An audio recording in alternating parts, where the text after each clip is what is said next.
Before you sign up for our Network Marketing Residual Income Business Opportunity Seminar, there are a few things I would like you to know that are not taught in our schools, educational institutes, and society. Firstly, let's have a look at what residual income is.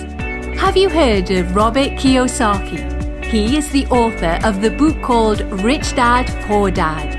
He defines residual income as the type of money you earn while not working, because you would have to put time and effort into a job that continues to pay you for months and years after.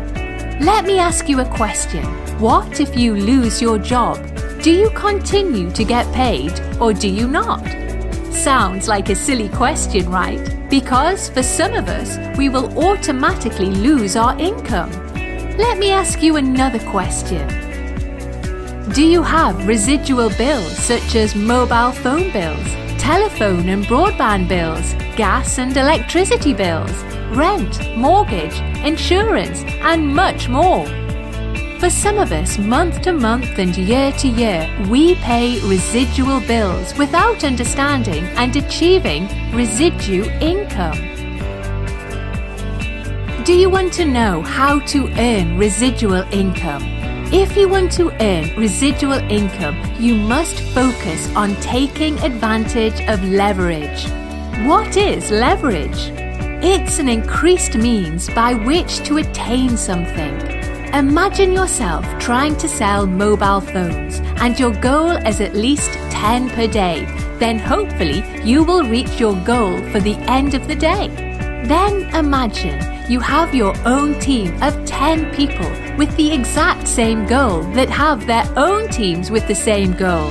Can you see the advantage to working with your team as opposed to working it all by yourself?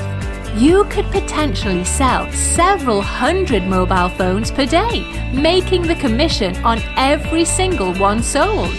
It's called working smart, not working hard. Therefore, true leverage creates a situation where everyone has the same amount to gain. Our residual income business opportunity will give you true leverage, so whether you are enjoying a family time or laying in the sun on holiday or shopping, you will still be making money. This is the type of money everyone would like to make because very few people are, because they don't understand the concept of residual income.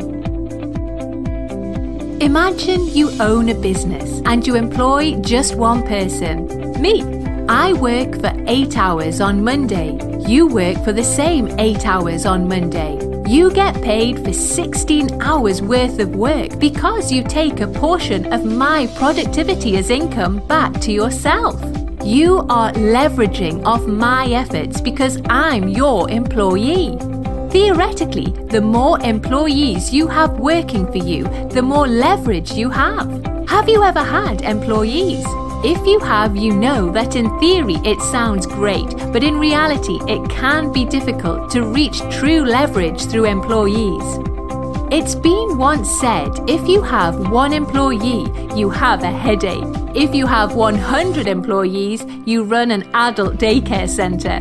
The reason is this: no employee will ever work as hard for your company as you will, because they don't own it. To have true leverage, you must create a situation where everyone has the same amount to gain. Let's say you are an estate agent broker and you hire an agent called Robert. Robert goes out and sells a building and he earns a percentage of the sale of that building. And so do you, as a broker. The broker and the agent have the same amount to gain from the sale of the home. It is the agent's best interest to earn more money, which is a form of leverage for the broker. However, there is a flaw in this type of leverage situation, and it's this. The broker can have multiple agents, but the agent cannot. The broker has leverage, the agent doesn't. And as a result, the agent decides to become his own broker. Is this good for you as the broker? No, because two bad things happen for you. Number one, he breaks away from you and you lose Robert as an income source. And two, worse than that, he is now your competitor. This doesn't just happen in the property industry, it happens in virtually every industry. Now that Robert is a broker, he will go on to hire his own agents. And eventually, Linda too also wants to become a broker, and she then becomes a competitor to me and Robert, and this continues on and on. The end result is that I have actually created a chain of competitors that I trained. Here's how this becomes interesting. Let's say instead I'm going to empower Robert to become a broker. The only way to retain a leader is to provide him or her with the same opportunity for growth that we have. Hence, an opportunity where everyone has the same amount to gain. Empowering Robert to become a broker means that he does not break away from you and become your competitor. Robert shifts from agent to broker, which now allows him to sponsor his own agents, and I can still earn a percentage of what him and his agents sell. The percentage I earn from Robert and his organization should be a lot smaller than when he was an agent, because I trained him and put up the risk and got my license and advertised. Now, some people look at this and say, isn't that one of those pyramid schemes? What's the perception of a pyramid scheme? People at the top making all the money and people at the bottom do all the work. Let me explain why this is not a pyramid scheme and people on the top don't necessarily make all the money. Before I do that, let me make a quick point before I discuss the pyramid issue. It is not the geometric shape that people have a problem with. This geometric shape is probably the shape of your family tree. It's the shape of our government. To the architect, it is the strongest structure known to man. Every organizational structure in the world is this shape. That perception that only people on the top make all the money. Allow me to illustrate that for you. Here's a typical organizational structure. At the top, you have a chief executive officer. Does the president earn more money than the CEO? Not usually. Does any of the vice presidents earn more money than the president? No. What would happen if the vice president made more money than the president? There would be confusion in the delegation of power.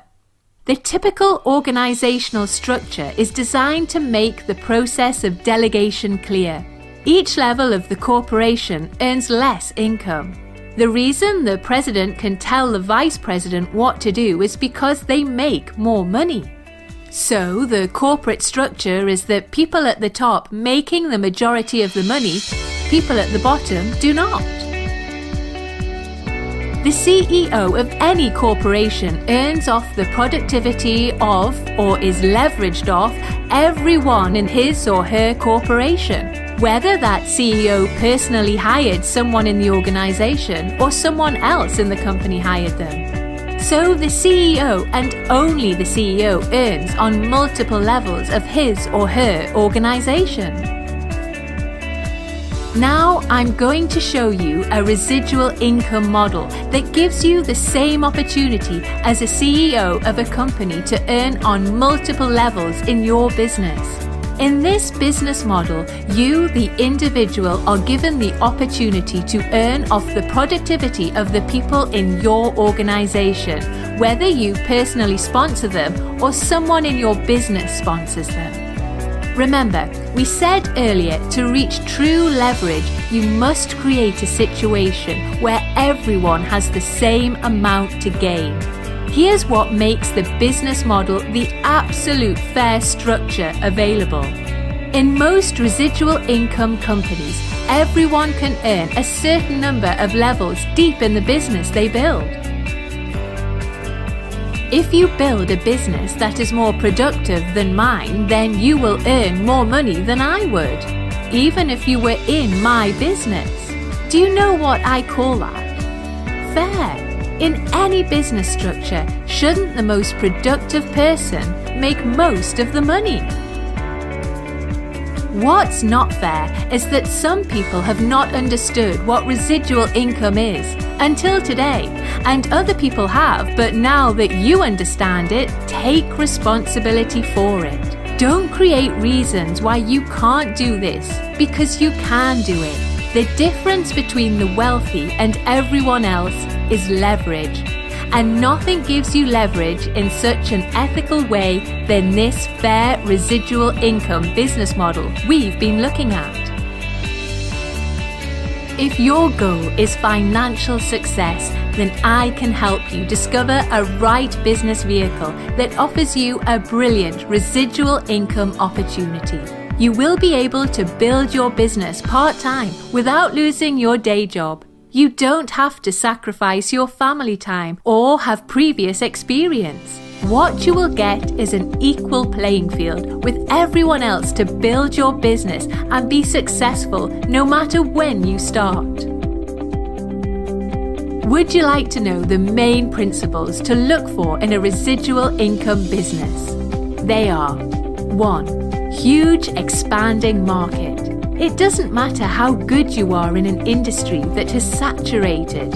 For example, selling music tapes now would bring you little or no success compared to selling songs on iTunes, Amazon Music or Google Play. 2. Daily consumable products and services.